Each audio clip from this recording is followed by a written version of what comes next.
හොඳයි. එහෙනම් ආයිබෝවන්. අදත් අපි සම්බන්ධ වෙන්නේ ඕගොල්ලෝ සමග 2026 BST සත්කාරයේ සමග.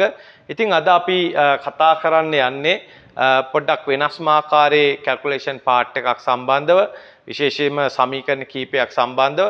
ඉතින් මේක මම කතා කරන්න මේ විදියට හිතුවේ සමහර දරුවන්ට මෙන්න මේ වචනවල තේරුම නිවැරදිව තේරුම් නොගැනීම නිසා සමහර වෙලාවට ගණනය කිරීම වරද්ද ගන්නවා.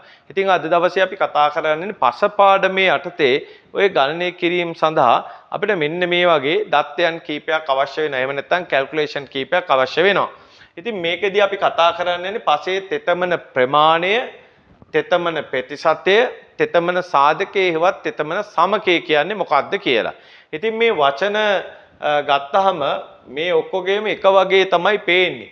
තෙතමන ප්‍රමාණය, තෙතමන ප්‍රතිශතය, තෙතමන සාධකය. හැබැයි එක වගේ වුණාට මේකේ අදහස් තුනක් තියෙනවා. ඒ නිසා මේ අදහස් ටිකට අනුරූපව සමීකරණ ආකාර ගත්තාම ආකාර තුනක් තියෙනවා.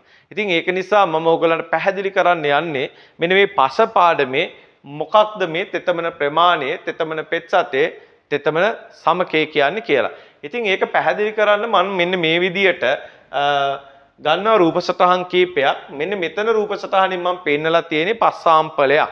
කියන්නේ ලබාගත් තෙතමනයේ සහිත පස් සාම්පලයක්.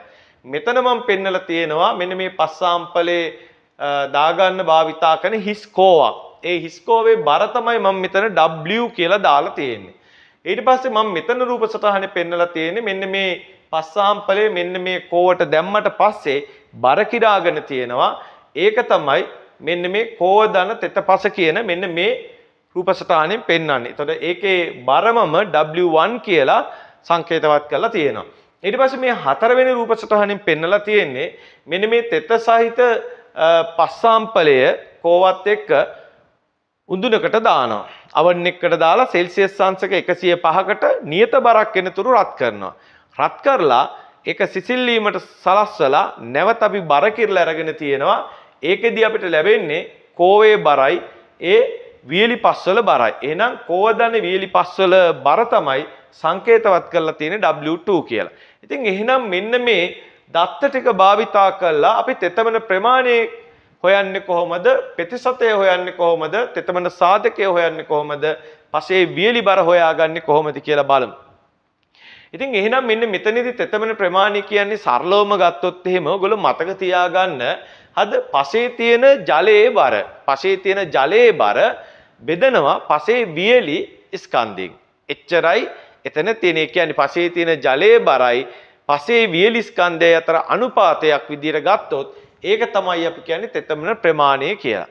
එතකොට ඒක හොයන ආකාරය තමයි පැහැදිලි කරලා තියෙන්නේ ඔයගොල්ලන්ට. මෙන්න මේ දත්තවලට අනුරූපව බලන්න W1 එකෙන් W2 අඩු කරලා තියෙනවා. මෙන්න මෙතන කෝවදන තෙතපසේ බරෙන් කෝවදන වියලිපසේ බර අඩු කරපුවාම අපිට එන්නේ ජලයේ බර. එහෙම නැත්නම් තෙතමන ප්‍රමාණය. නැත්නම් තෙතමනේ පසේ තියෙන තෙතමනේ. ඉතින් අවසානට අපි වියලි බර හොයාගන්න එපයි. ඒ වියලි බර හොයාගන්න මෙන්න මෙතන පාවිච්චි කරලා තියෙනවා කෝවදන වියලිපස් වලින් අපි අඩු කරලා තියෙනවා හිස් කෝවේ බර. එතකොට W2 එකෙන් W කියන එක අඩු කරපුවාම ලැබෙන්නේ අපිට වියලිපස් වල බර. ඉතින් අවසානයේට උඩින් තියෙනවා පසේ තිබ්බ ජලයේ බර, යටින් තියෙනවා පසේ වියලි බර. ඒ කියන්නේ ජලයේ රහිතව බර. ඉතින් එතන අනුපාතයක් විදිහට දක්වපුවාම තෙතමන ප්‍රමාණය ඔන්න ලබා ගන්න පුළුවන්.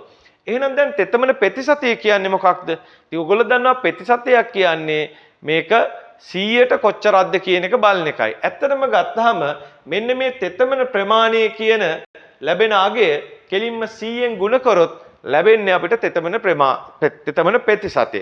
ඉතින් අපි ඒක තමයි මේ විදිහට පෙන්නලා තියෙන්නේ. තෙතමන ප්‍රමාණය කෙලින්ම මෙන්න මේ සමීකරණය ඒක කෙලින්ම 100ෙන් වැඩි කරපුවාම තෙතමන ප්‍රතිශතයක් බවට පරිවර්තනය වෙලා තියෙනවා. දැන් එහෙනම් ඊළඟට බලමු තෙතමන සාධකය කියන්නේ මොකක්ද කියලා. ඇත්තටම ඔයගොල්ලෝ හොයාගත්ත මෙන්න මේ තෙතමන ප්‍රමාණයට එකක් එකතු කරොත් ලැබෙන අගයට අපි කියනවා තෙතමන සාධකේ නැත්නම් තෙතමන සමකය කියලා. බලන්න මේ සමීකරණ. මෙන්න මෙතන එක ධන මේ තියෙන තෙතමන ප්‍රමාණය. එහෙම නැත්නම් මේ පළවෙනි සමීකරණය.